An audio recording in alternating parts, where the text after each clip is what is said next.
국물 없는 기자회로 함께하도록 하겠습니다. 12월의 첫 번째 방송인가요? 네. 네, 첫 번째 방송. 자, 이제 이달을 마무리하고 또 한 해를 마무리하는 그런 계절이 왔습니다. 트리 좀 달지, 트리 좀. 응? 트리요? 네, 크리스마스 트리 좀 달아야지. 네. 네. 산타 복장도 입어야 되고. 아, 산타 복장을. 예, 예, 네, 예. 네. 모자 쓰고 와야 됩니까? 예. 형님은 저기 루돌프가 되면 어떨까요?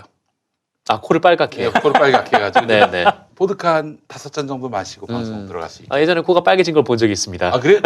언제? 아, 전 주로 네. 코보다는 네. 이마 쪽이 빨개집니다. 네? 이마? 이마 쪽이 저는 술 먹고 차를 잃어버리셨을 때. 그래요. 알겠습니다. 12월입니다, 여러분. 이렇게 해서 한 해가 또 가는군요. 정말 여름도 없었고 봄도 없었고 가을도 없었던 코로나의 2020년. 아마 영구의 역사에서 기록될 2020년이 아닐까 하는 생각을 해보게 됩니다. 자, 오늘도 역시 국물 없는 기자회. 오늘도 역시 국물 없는 광고로 아유, 네. 여러분들과 함께하겠습니다. 아유, 오늘도 국물이 없네요. 네. 그래요. 착한 보쌈 앤 착한 족발. 오늘 다 나왔네. 아이고 이 사장님이 말이죠. 김장철 되기 전에 얘기했어야지. 이건 너무 늦었다. 네, 늦었어요. 김장에 빼놓을 수 없는 보쌈. 네, 보쌈. 그렇습니다. 이제나 저제나 김장철이 지나가도 보쌈은 또 우리의 그럼요. 사철 음식이죠. 네. 사철 음식입니다. 철이 따로 없는 음식, 예, 철 없는 음식 네. 바로 보쌈입니다. 자, 보쌈에 더해서 족발 그리고 빨간 족발까지 착한 보쌈과 착한 족발을 소개하겠습니다. 특허받은 제조 방법으로 만들었습니다. 착한 보쌈 같은 경우 진공 상태에서 삼겹살을 재웠어요. 안 자겠다는 거예요. 그냥. 네네. 고낭칠 이노큐를 먹여가지고 네. 삼겹살을 아유, 우리 아들 같네요. 예, 재웠습니다. 자, 재워야 그리고 되는데. 숙성과 훈연을 거쳐서 저온으로 장시간 가열해서 집에서 데우기만 하면 갓 삶은 보쌈 고기의 맛이라 하겠습니다. 아. 착한 족발은 족발에서 이제 사실은 뼈를 많이 넣어가지고 네. 무게를 중량을 키우는 경우가 많이 있습니다. 아, 위에 그 살을 먹다 보면 밑에서 이제 분노를 금할 길이 없죠. 그렇습니다. 네. 자, 그러나 착한 족발은 뼈 없는 슬라이스로 딱 한 끼 좋은 200g 포장으로 언제 어디서든 간편하게 즐기실 수 있습니다. 취향에 맞게 전통 족발의 고소한 맛, 네. 매운 양념의 불족발 맛을 선택하실 수 있습니다. 맛도 착하지만 가격이 정말 착합니다. 라면보다 간편하게 요리할 수 있는 착한 보쌈 한 팩 330g. 압도적 최저가가 8,900원. 8,900원. 네. 8,900원. 착한 족발 한 팩 200g은 5,500원. 또 착한 보쌈 한 팩 330g 8,900원이 되겠습니다. 야. 착한 족발의 경우 대량 구매를 하시면 최대 25%까지 더욱 저렴하게 구매하실 수 있습니다. 지금 바로 김용민닷컴에서 대한민국에서 가장 착한 보쌈과 가장 착한 족발을 압도적 최저가에 만나보시기 바랍니다. 오늘 그냥 고기만 먹으면 좀 그래서 네. 보쌈과 함께 제공된 김치는 여수 게장골목의 최고의 맛집 청정게장촌 진짜 여수김치입니다. 아, 여수김치죠? 여수김치입니까? 여수김치. 아시지? 아, 알죠. 여수김치를 모른다면 간첩입니다. 네. 네, 그래요. 최고의 재료와 압도적 양념으로 만든 진짜 전라도 김치를 찾는 분들 강력하게 추천합니다. 코로나로 몸과 마음이 모두 힘든 시기에 진짜 여수김치로 잠시나마 힐링 받으시기 바라겠습니다. 김용민닷컴에서 진짜 여수김치 4종 세트를 압도적 최저가에 만나보시기 바라겠습니다. 네. 아이고 그래요. 김치에다가 보쌈 이것도 뭐가 있어야 되는 거지? 김치, 보쌈, 배추. 배추. 네, 네. 아 그렇지 배추가 있어야지. 거기에? 배추도 깔아놨네. 예. 아, 네. 그리고 또 맛있는 것도 있어야 되는 거 아닙니까? 소주 한 잔이 필요하죠. 소주에? 막걸리 아닌가? 막걸리도 좋죠. 보쌈에. 막걸리도 좋은데 소주입니다. 네. 예수 믿는 사람이라서 네. 마귀 오줌은 안 먹습니다. 술 빼고 다 드신다는 얘기가 있어요. 예, 술 빼고 다 먹습니다. 아유 어이구. 세상에. 아유 이게 오늘 갓김치입니까? 이게 갓김치? 와. 이 신이 내린 김치죠. 네. 그렇죠. 갓김치. 오늘 엄매 씨가 양을 풍부하게 주셨네. 아우, 김치향 너무 좋네. 아 일단 와. 착한 보쌈은 진짜 처음부터 끝까지 먹을 때마다 맛있어요. 음. 네. 어떻게 이게 맛을 이렇게 유지할 수가 있지?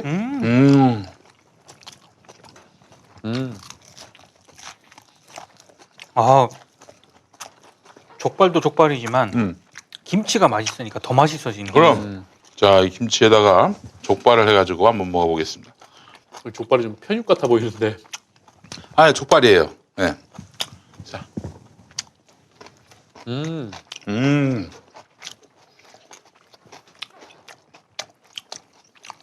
이렇게 부드럽냐? 지난번보다 더 맛있어진 것 같아. 와, 이 족발이 한 팩에 5,500원이라는 얘기인 거죠? 1인 가구에게는 네. 이게 선물입니다. 선물. 아, 맞아요. 네.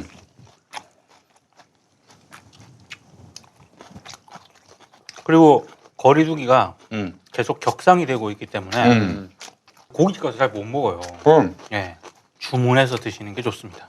집에서 보쌈과 족발을 먹는다는 건 굉장히 좀 어울리지 않는 일인데 맞아요.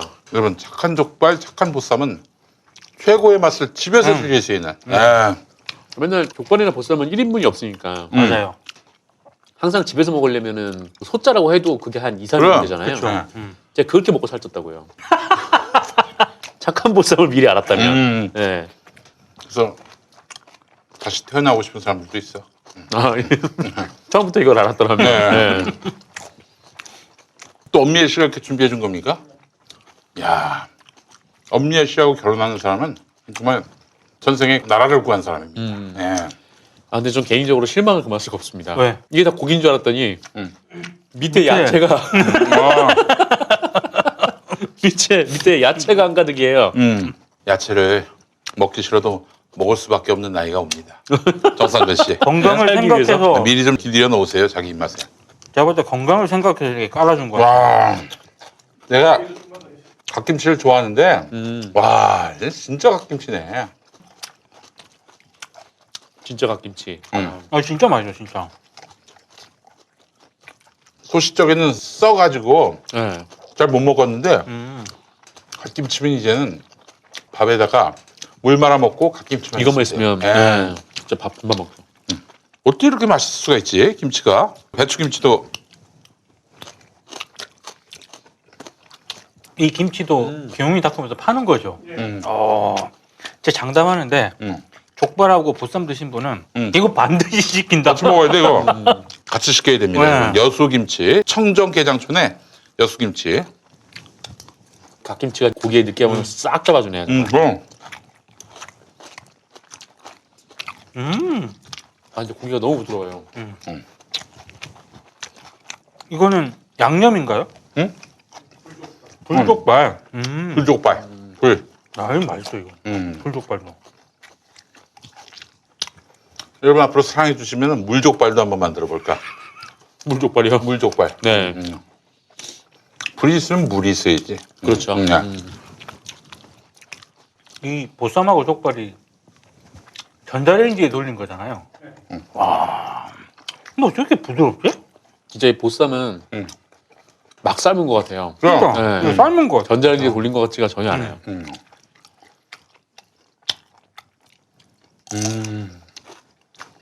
여러분, 이거 진짜 두툼하게 잘라가지고 갓김치에다가 딱 올려서 입에 한번 쏙 넣어보세요. 이게 이 낙원이 따로 없어.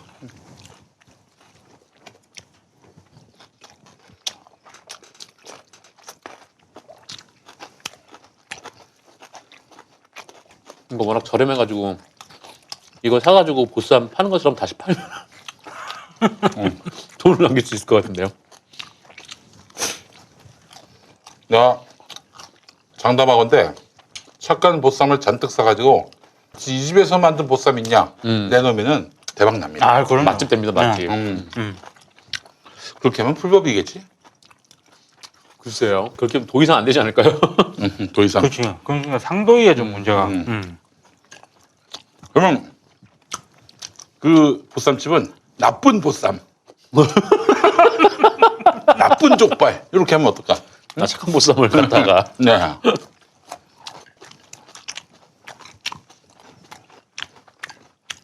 보쌈이 어떤 고기를 썼는지 모르겠지만 정말 잘 썼나. 이 보쌈에 주면 또 소금이라고 하는데 이 소금이 몽골 소금. 네. 몽골 아명. 네. 아, 근데 고기가 느끼하지가 않아요. 먹어도.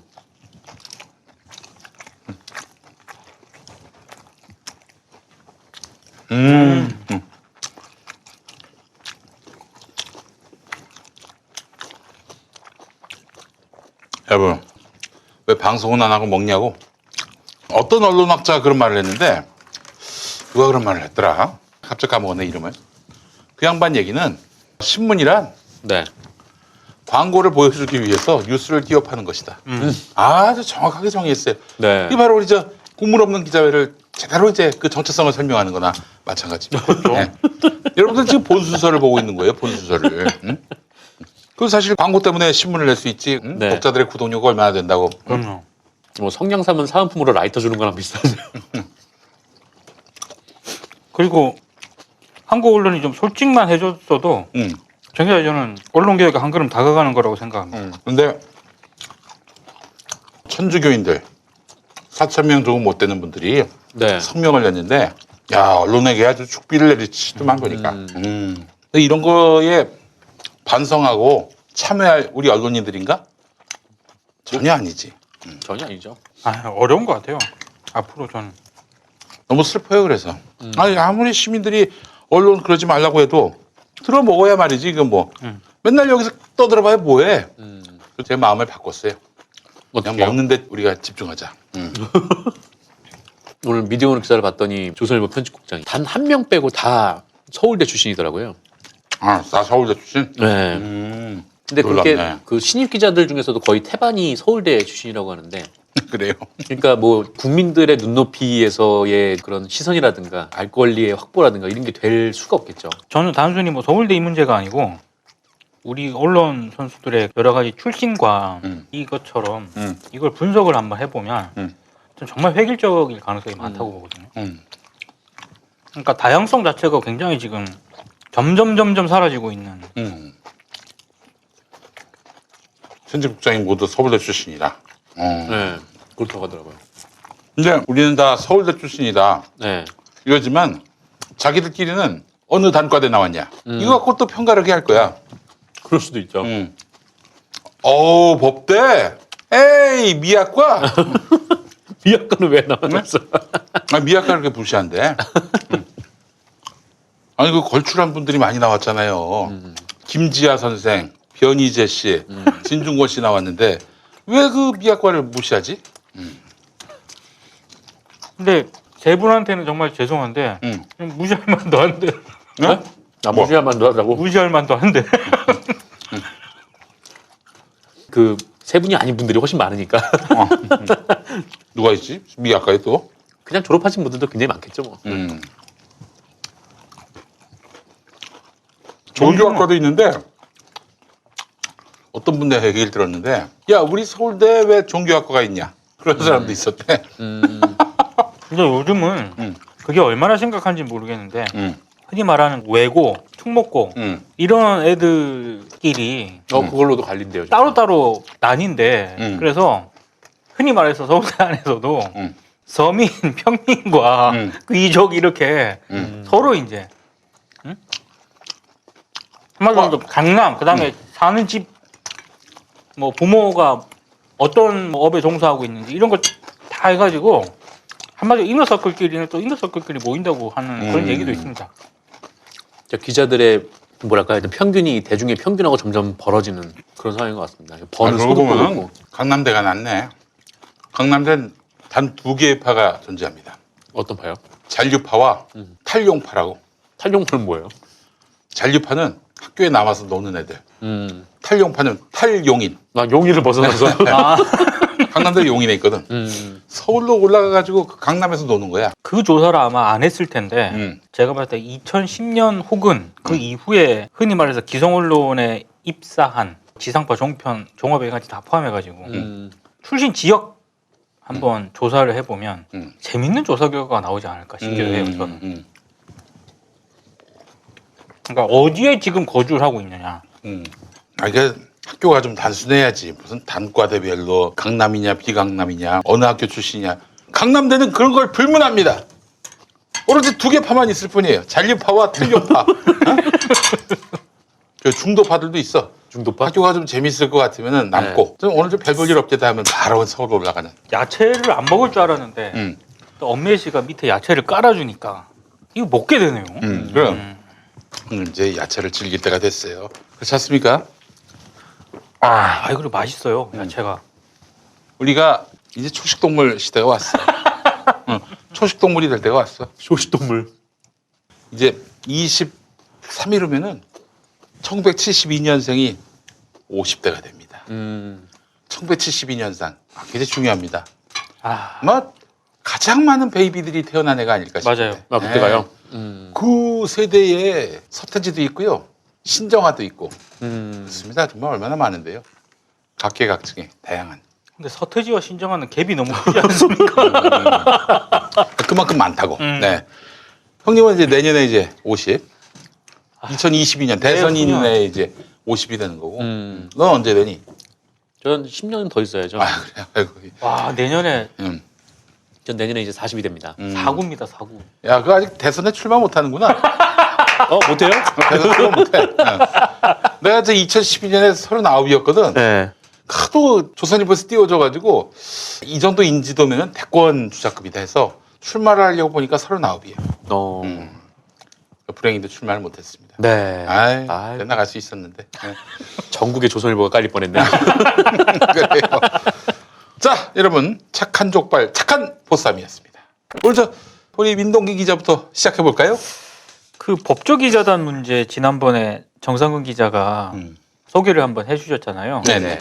그리고 그 뒤에 이제 미디어오늘하고 뉴스타파에서 법조기자단 문제를 이제 정면으로 이제 출입증 신청을 하고 그게 만약에 반려가 되면 행정소송을 제기하겠다. 아, 잘하고 있어요. 예. 정말 잘한 겁니다. 예. 물론 이제 그건 굉장히 잘한 건데 저는 이 문제에 있어서 미디어오늘 뉴스타파 그리고 법조기자단 이렇게만 주목을 받는 거는 상당히 문제가 있다라고 생각을 합니다. 그러니까 사실은 이 문제는 흔히 말해서 기자단 내에 가입이 되어 있는 매체에서 같이 호응을 해주고 공론화를 해줘야 이 문제에는 최소한의 어떤 균열 지점이 생긴다라고 생각을 하거든요. 근데 불과 수년 전만 하더라도 뭐 법조기자단이고 다른 기자단에서 엠바고를 깼다는 이유만으로 그런 등등의 이유로 징계를 당하고 이랬을 때 그나마 좀 목소리를 냈던 곳 중에 하나가 뭐 경향신문, 한겨레 이런 곳이거든요. 근데 물론 이제 오마이뉴스의 어떤 그런 원문 공개 이거에 대해서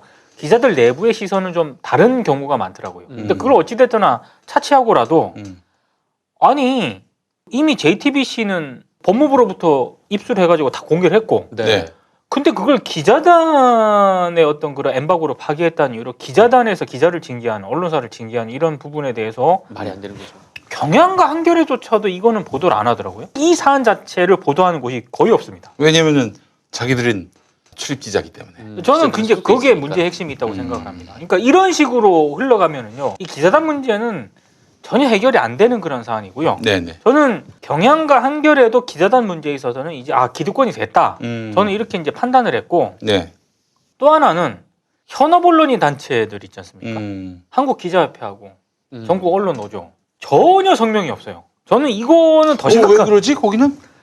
아니 언론 노조는 좀 해줘야 되는 거 아닙니까? 전혀 성명이나 논평이 없고요. 이런 참. 제가 그래서 한국기자협회 사이트를 들어가 봤습니다. 네. 최근에 이 사이트에 올라온 성명이 10월 16일자에 발표된 성명인데 추미애 법무부 장관의 행태를 규탄하는 성명입니다. 아, 이게 그래요? 어떤 6시 기자회견이요? 아니 6시 기자회견도 아니고요. 네. 집 앞에서 뻗치기 하던 그 기자. 그 SNS에 올렸잖아요. 그거를 비판을 하면서 정당한 언론의 취재를 제한하지 말고 편협한 언론관을 바로잡아라. SNS에 기자의 얼굴을 공개하고 이른바 좌표 찍기 한 것에 공개 사과하고 해당 글을 삭제하라. 좌표 찍기에 고통받고 있는 사진 기자에게 직접 사과하라. 2020년 10월 16일 한국기자협회, 한국사진기자협회 이런 성명이 올라와 있습니다. 그 뒤로는 성명이 없습니다. 네. 저는 이 기자단이 어떤 매체에 대해서 엠바고를 깼다는 이유만으로 그게 엠바고인지 여부도 따로 논쟁이 필요한 영역이긴 합니다만 네. 이런 식으로 징계를 하는 것에 대해서 기자협회가 침묵하고 있는 것 그리고 언론 노조도 아무런 논평이나 성명을 내지 않고 있는 것 네. 결국에는 기자단 문제에 있어서 현업 언론인 단체들도 기득권화되어 있다. 그러니까 왜 언론 개혁이 어렵다라는 이런 어떤 얘기를 하기 전에 기자단 문제가 해결이 되지 않는 이유가 여기에 있습니다. 네. 현업 언론인들조차도 아무런 문제 제기를 하지 않고 있어요. 그러니까 미디어오늘이나 뉴스타파에서 분명히 출입증 신청을 하면은 반려가 될 거예요. 그렇지. 그러면 행정소송에 나서겠죠? 예. 그러면 이 문제가 공론화가 돼야 되잖아요. 공론화가 될까요? 전 미디어널하고 뉴스타파하고 오마이뉴스 정도를 제외한 극히 일부 매체를 제외한 나머지 언론들은 대부분 침묵할 거라고 생각을 하거든요. 예. 그럼 이거는 또 미디어널과 뉴스타파와 같은 기자단에 가입돼 있지 않은 언론사들이 제기하는 어떤 그런 문제 이런 식으로 치부될 가능성이 높거든요. 네네네.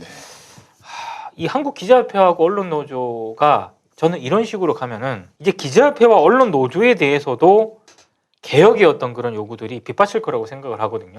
이거 이대로는 좀 안 된다. 저는 이렇게 생각을 합니다. 네, 그래요. 정말 터무니없는 카르텔입니다. 물어보니까 아주경제 거기도 뭐 출입 기자가 아니더만 보니까 그래서 발로 뛰어 네. 재판 다 찾아가고 네. 다 공판에 참여해서 방청하고 그러니까 그 기사가 독보적이고 굉장히 관점이 다를 수밖에 없어요. 그러나 기자실에 들어가면은 어떻게 이렇게 다 눈깔이 비슷하게 되나? 다 관점이 하나가 돼버립니다. 기자실 들어가서 좋은 게 뭔가 봤더니 날 더울 때 시원하게 또 날 추울 그렇죠. 때 따뜻하게 그 안에서 있으면서 검사들을 두루두루 또 만날 수 있고 언론 좋아하는 검사들은 또 방에 따로 불러서 티타임도 하고 그러면서 더 정말 치가 떨리는 그런 결탁을 하는 경우가 있는데 거기까지 가는 기자들은 뭐 마시간 기자들이고 일반적으로 그 어떤 판결문이 나오잖아요. 그러면 법원 기자 같은 경우는 또 받는데요. 그렇게 해서 또 맞아요. 손쉽게 입수할 수 있고 그런 점에서 보자면은 아무래도 거기 들어가면은 대우받죠.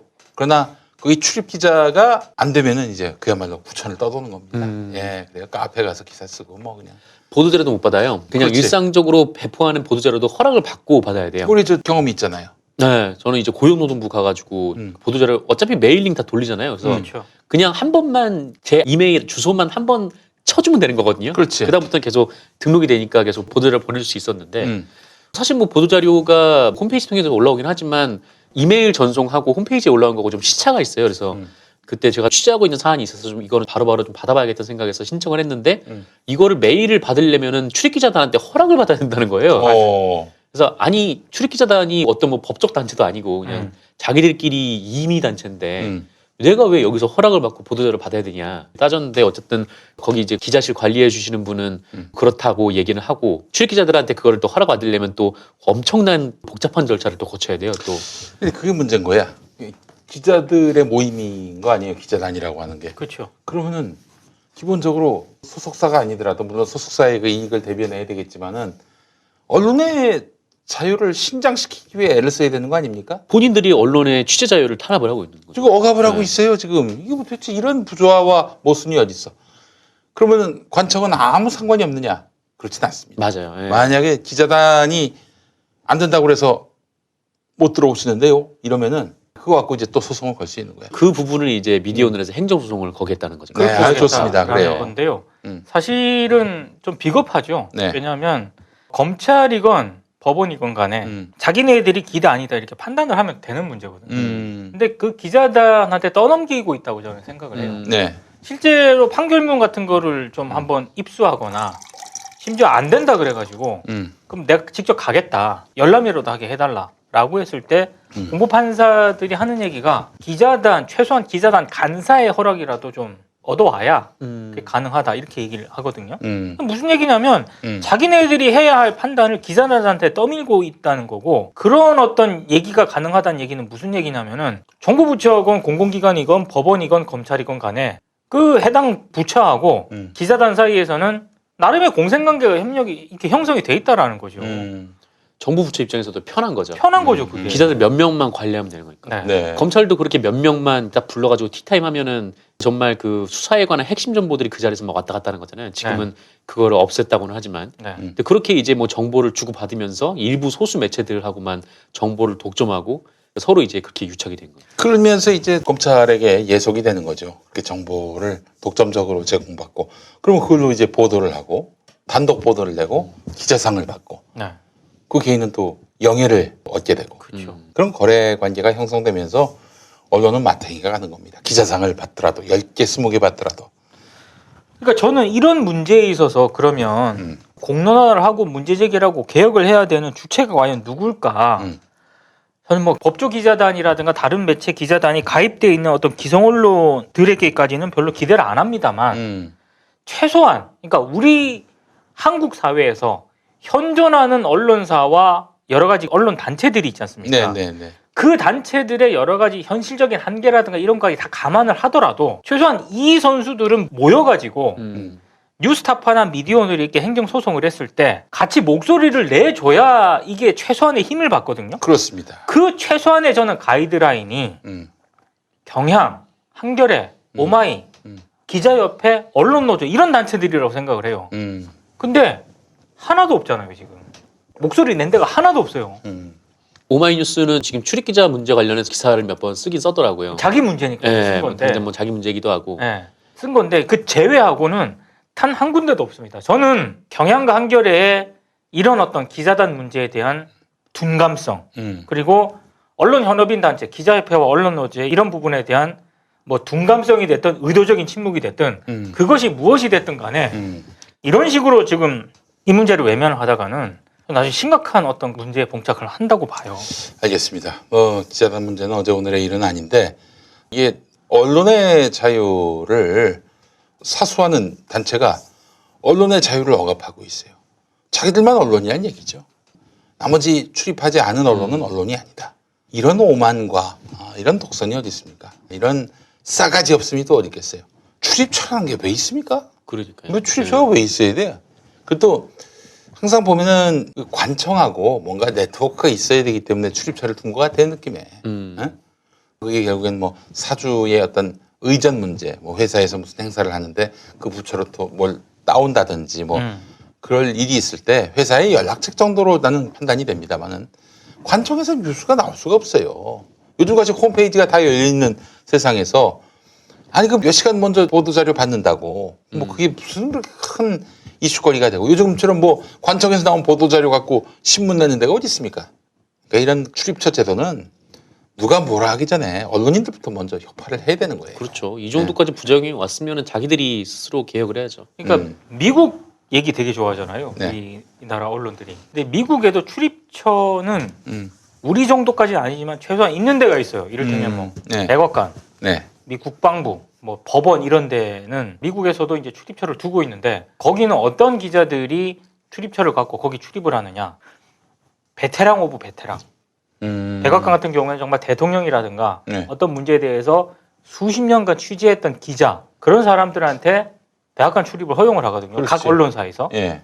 국방부도 마찬가지고요. 예. 정말로 국방부와 관련된 여러 가지 미국의 이런 무기라든가 이런 군사적인 어떤 정책 이런 부분에 있어서 굉장히 오래 취재를 해왔던 그런 베테랑 기자들을 출입처 허용으로 일단 브리핑에 막 참석을 시킨다든가 이런 어떤 개념인데 대신에 미국 언론들은 기본적으로 만약에 한 1000명 정도 된다. 예를 들어서 기자가 출입처를 가지고 있는 기자가 100명도 안 돼요. 근데 우리나라는 아주 수습 기자 때부터 일단 경찰서 해가지고 이제 바로 이제 출입처에 배치가 되잖아요. 네. 그러니까 출입처가 만약에 1000명의 기자다. 우리는 한 800, 900명이 출입처를 다 가지고 있잖아요. 네. 그러니까 이런 문화부터 바꿔야 되는데 이런 부분에 대해서는 전혀 관심이 없잖아요. 지금. 알겠습니다. 아유 참 몇 년째 이 얘기합니까? 그렇죠. 그게 문제예요. 매년 나왔던 얘기고. 그러니까 개혁을 안 해. 언론만큼 이렇게 개혁 안 하는 데가 없어요. 그래놓고는 남의 개혁을 막 비판하고 비난하고 또 저지합니다. 이런 언론이 사실 우리 사회에 무슨 소금의 역할을 할 수 있겠어요. 이거는 썩은 소금. 뭐 우리 언론이 빨리 착한 보쌈에 쓰이는 몽골 소금 암염으로. 같은, 예, 몽골 암염 같은 소금으로 거듭날 네네. 수 있기를 진심으로 바랍니다. 또 준비하신 얘기 있죠? 또 하나 얘기할 게 있는데요. 네. 지금 이광재 민주당 의원이 최근에 책을 냈습니다. 노무현이 옳았다. 이 책을 낸 전후로 언론사 인터뷰를 굉장히 활발하게 하고 있더라고요. 오늘만 하더라도 중앙일보에 인터뷰 기사가 실렸던데 제가 이제 주목해서 인터뷰 기사들을 쭉 봤거든요. 근데 물어야 될 걸 안 묻습니다. 그게 상당히 좀 문제가 있다라고 생각을 하고요. 이를테면 이런 겁니다. 정책이 정치가 돼야 한다. 지금부터 본격적으로 정책이 있는 정치를 할 생각이다. 그래야 정책이 현실이 된다. 이렇게 얘기를 하면서 본인들의 어떤 정책, 여러 가지 책이라든가 이 인터뷰 내용을 보면은요.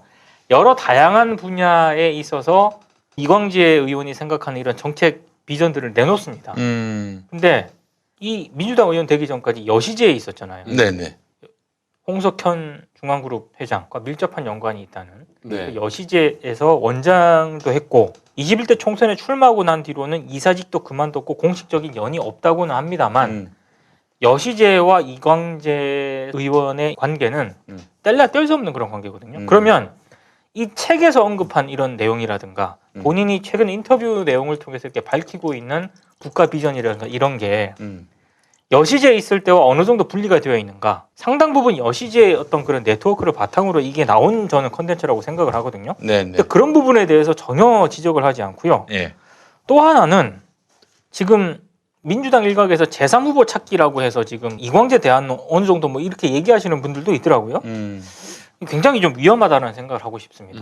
그리고 저는 인터뷰를 할 때 왜 여시제와의 관계라든가 이런 부분에 대해서 중앙일보 홍석현 회장과는 어떤 관계냐, 앞으로 만약에 정책 대안을 이런 거를 제시를 할 때 여시제하고 홍석현 회장과 중앙일보와의 이런 삼성과의 관계 이런 부분에 대해서는 네. 어떤 입장, 선을 긋는 거냐, 이런 부분들에 있어서 물어봐야 될 거 아닙니까? 그렇죠. 근데 중앙일보도 그렇고 오늘 이동을 하는 과정에서 주진우 라이브에도 나왔더라고요, 인터뷰에도. 근데 안 물어요, 그런 얘기들을. 왜 안 묻는지 모르겠어요. 홍석현 중앙그룹 회장하고요, 여시제 활동은 특히 이광재 의원하고는 제가 간단하게 언급을 해드릴게요. 제가 알고 있는 바로는 2003년 이광재 씨 청와대 비서실 국정상황실장을 있을 때 홍석현 회장을 주미대사로 청거를 한 것으로 알고 있고요. 아, 그 양반이? 저는 그렇게 알고 있습니다. 그리고 일부 매체에서 이런 내용을 가지고 기사를 썼고요. 그리고 2015년 당시 홍석현 중앙일보 회장이 당시 야인이었던 이광재 씨를, 지금 이광재 의원을 그 여시제 총괄부원장으로 불러가지고 여시제의 실질적인 운영을 맡겼습니다. 아, 그래요? 네. 그리고 이광재 의원이 2017년 여시제 원장에 올라가지고요, 여야 정치인들을 초청한 포럼, 뭐 여러 가지 그때 왕성한 활동을 펼쳤고, 저는 그런 왕성한 활동을 펼친 끝에 나온 책이 이번 책이라고 생각을 하거든요. 그러면 지금 그 한반도 그 홍석현 회장이 있는 그 부분하고 중앙일보에서 계속 연재하고 있는 거 있잖아요. 각 분야별로. 이런 부분과의 연관성이라든가 이런 부분도 저는 충분히 의심이 되고요. 심지어 올해 1월 초에, 네. 1월쯤인데 박상인 서울대 교수가 있습니다. 이분 그 경실련 정책위원장이거든요. 박상인. 박상인 네, 교수. 재벌개혁 얘기 많이 하시는 많이 분인데. 하시는 분이에요. 근데 예. 이분이 조선일보와 인터뷰를 했는데 그 인터뷰에서 이광재 의원을 콕 찍었어요. 뭐라고 얘기를 했느냐. 네. 대표적인 친삼성 정치인이다.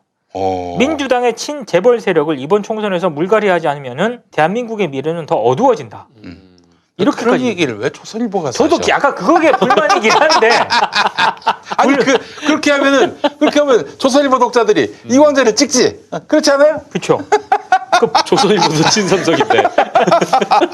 불만이긴 합니다만 예. 아무튼 박상인 서울대 교수가 그 정도로 공개적으로 저격을 할 정도로 상당히 좀 논란이 있는 행보를 보였던 분이거든요. 네네. 근데 이런 분이 최근 굉장히 여러저러 이런 행보를 보이면서 연정 얘기를 하고요. 야당과의 연정을 얘기해? 야당과의 협치를 얘기를 하고요. 아니 연정을 왜 해 지금 180석 표를 얻었는데. 아 나 참 그 양반은 그 웃기는 얘기하고 있어. 아니, 그러니까 연정을 직접적으로 얘기하는 건 아니지만 노무현 전 대통령이 연정을 주장을 한 것처럼 야당과의 협치가 중요하다 이런 취지로 계속 얘기를 야당과의 합니다. 협치가 근데 그때는 이제 그 야당이 의석수가 협치할 마음이 있으면 협치하는 거지. 협치할 마음이 없는데 왜 협치를 합니까? 그렇죠. 예. 그러니까 굉장히 저는 그런 부분들에 있어서는 좀 우려가 되는 이거 그런 참. 측면이 있고요. 더더군다나 본인이 대권 도전하는 부분에 있어서는 명확하게 아직은 아니다라고 얘기를 합니다만 계속 지금 민주당 일각에서 제3대안론 얘기하면서 이낙연, 이재명 지사로는 안 된다라고 하면서 이런 얘기들을 하시는 분들이 있잖아요. 예.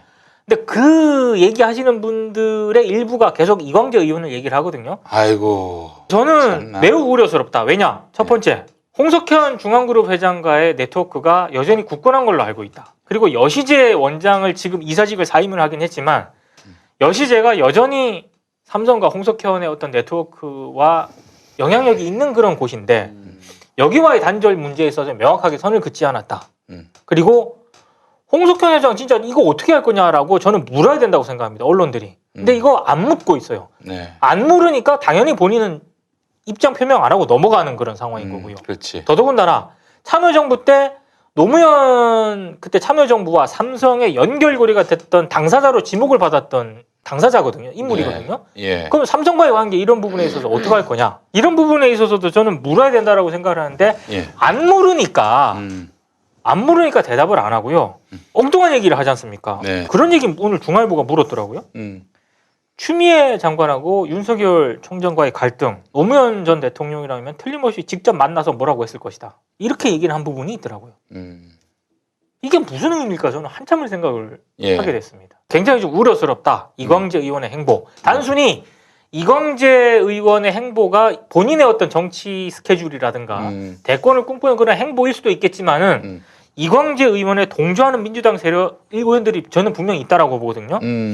저는 굉장히 죄송한 말씀이긴 합니다만 이분들은 민주당의 우클릭을 가속화할 그런 분들이라고 생각하기 때문에 굉장히 우려스럽게 바라보고 있습니다. 아니 뭐 이광재 의원이 뭐 옛날부터 그렇게 썩 개혁적이진 않았던 것 같아요. 네. 갑자기 그분 하니까 또 생각이 납니다. 저 2012년 총선 때 물론 이제 그렇게 말씀하시는 건 또 나름대로 당을 걱정하고 선거를 걱정해서 그러셨겠지만은 김용민이 후보 사퇴시켜야 된다. 그렇게 열심히 말씀하신 분이었어요. 아 이광재. 네. 악연은 아니고, 네. 네, 뭐 하여튼 뭐 그런 말씀. 악연 맞네. 악연 맞네. 아니 뭐 둘도 없는 악연인데. 겸손하게 제가 그냥 그 말씀에 인정하고 네. 자격이 없는 건 맞으니까 그런 일들이 있었습니다. 나이가 참 보면은 말이죠. 조중동하고 친한 사람들은 탄탄대로 뛰다 보니까 오늘도 뭐 조중동이 저를 아주 신랄하게 씹었대요 보니까 어마어마하게 씹었습니다. 심지어는 허위 사실로도 저에 대한 허위 사실은 아니고 이상호 기자에 대한 허위 사실로도 막 씹었던 일들이 있었는데 예, 참 그렇습니다. 여러분 뭐 저는 아니고 조중동에게 씹히는 사람 중에 저 같은 사람은 뭐 씹힐만 하니까 씹히는 건데 조중동에게 두둔받고 조중동에게 옹호받는 이런 인간들 있죠. 민주당이 있으면 안 될 분들입니다. 제가 봤을 때는. 민주진보 시민들에게 지지를 받기엔 너무나 황공한 사람들이에요. 그러니까 제가 계속 여시재와 홍석현 회장의 움직임을 주목해야 된다라고 얘기를 하지 않았습니까? 근데 지금 보세요. 홍석현 회장하고 윤석열 총장하고 만났잖아요. 뭐 뉴스타파가 보도를 했지만 네. 왜 만났는지 참 모르겠지만 관상가까지 대동하고 만났다라는 그런 얘기까지 나왔고요. 그게 홍석현 이름이 나오지 않습니까? 이광재 의원의 행보와 홍석현 회장과도 같이 결부가 될 수밖에 없는 그런 상황인데 아무도 이걸 안 물어요. 물어야 돼요. 그래서 본인 입장 받아내야 되는 거고요. 어떻게 할 것인가 본인이 정확하게 입장 같은 걸 밝혀가지고 그 입장에 대한 대중들의 평가를 지지자들의 평가, 당원들의 평가를 좀 받아야 된다고 생각을 합니다. 근데 이상하게 안 묻더라고.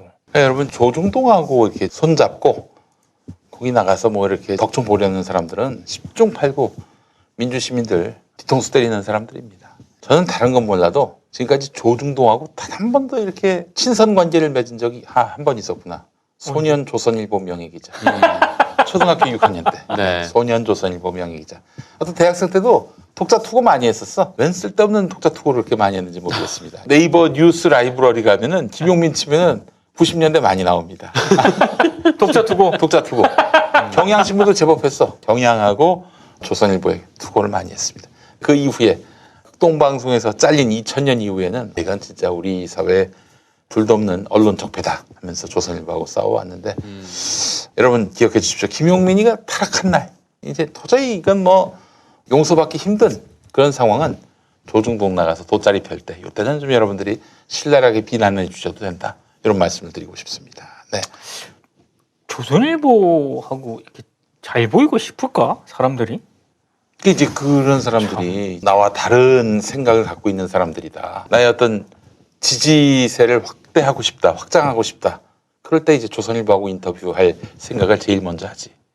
그렇지 않습니다. 태어나서 그런 생각을 단 한 번도 해본 적이 없기 때문에 참 저로서는 이해가 잘 안 가는 대목입니다. 만약에 김용민이가 예를 들면 조중동에게 마음에 들 만한 멘트를 언급했다. 지금 저 진중권처럼.